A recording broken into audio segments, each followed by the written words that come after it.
La médiathèque Geneviève Couteau de Clisson a accueilli une rencontre entre auteurs et lycéens d'Aimé Césaire dans le cadre du prix littéraire des lycéens et des apprentis de la région des Pays de la Loire. 10e édition, 18 établissements participants et 10 ouvrages sélectionnés. Ça consiste à faire venir les auteurs, leur faire rencontrer des lycéens. Et j'accompagne les auteurs dans les lycées. Alors quel est l'avantage pour les lycéens notamment?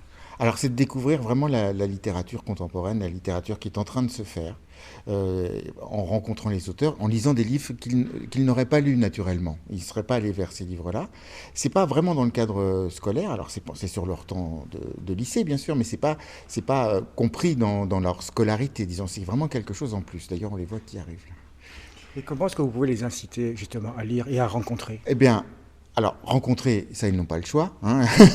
Mais à lire, je pense que c'est tout le talent aussi des auteurs, lors de ces rencontres, de ces dialogues qu'ils ont avec les lycéens, qu'ils vont leur donner envie de découvrir leur livre. Alors, certains l'auront lu, le livre, là, avant la rencontre, et ça leur aura suggéré des questions à poser à l'auteur, et les réponses, la personnalité de l'auteur va les inciter après à ceux qui ne l'ont pas lu encore, à le lire. Voilà comment ça se passe. Et après, on leur demandera, parmi les 6 livres, 6 romans qu'on leur propose et les 4 BD qu'on leur propose, d'élire le roman qu'ils ont préféré et la BD qu'ils ont préférée. Alors on dit toujours que les jeunes sont souvent sur les smartphones. Est-ce qu'ils lisent quand même encore à nos jours? Mais bien sûr, ils lisent dans la mesure où on leur donne l'opportunité de le faire, qu'on leur donne de belles opportunités de le faire, c'est-à-dire leur faire découvrir des bons livres d'aujourd'hui avec de bons auteurs. Il n'y a pas de raison qu'ils ne lisent pas. Simplement, souvent, les circonstances ne sont pas réunies pour qu'ils le fassent. Quand on réunit les circonstances, ça se passe bien. Donc 10e édition, bilan vite fait des 9 premières. Eh bien, des lycéens qui sont tout à fait en mesure de renouer avec la lecture, parce que souvent ils ont perdu la lecture, vous savez, quand ils sont petits, maternelle, petite classe, leurs parents leur lisent des histoires. Après, déjà au collège, c'est un peu plus compliqué, et généralement ils perdent tout contact avec la lecture au lycée. Là, c'est l'occasion qu'ils renouent avec ça, qu'ils renouent avec le plaisir de la lecture, et c'est très fécond. Des rencontres riches tant pour les élèves que pour les auteurs. Je pense que c'est formidable d'aller toucher les lycéens là où ils sont. En tant qu'écrivain, dans les festivals littéraires, dans les médiathèques et les rencontres classiques, c'est pas un public qu'on voit. Et donc c'est bien d'aller jusqu'à chez eux, dans les lycées, de frapper à leur porte et de les intéresser à la littérature. Et qu'est-ce que vous attendez de cette rencontre?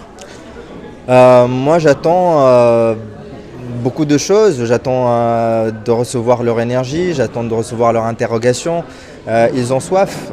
C'est pas des personnes malheureusement à qui on prête l'attention à laquelle ils devraient avoir droit.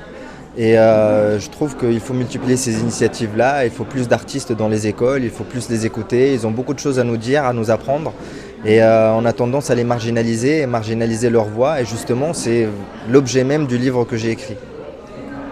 Alors justement, succinctement dans votre livre, qu'est-ce que vous dites?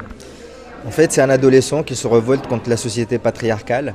Ça se passe en Tunisie, mais ça pourrait se passer ailleurs.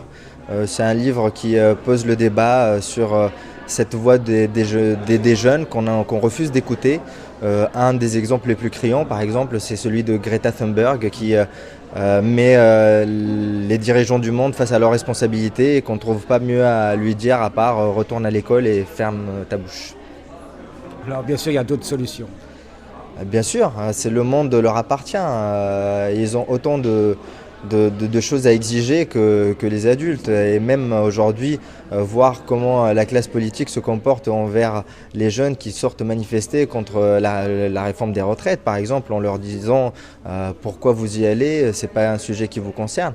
Bien entendu, le monde les concerne en premier lieu, même avant nous. Et on devrait leur accorder beaucoup plus d'espace d'écoute et de parole et d'échanger avec eux. Et de moins les laisser les abandonner en réalité. C'est même pas, on dit qu'ils sont devant les écrans, mais en réalité c'est qu'on les abandonne à ces écrans.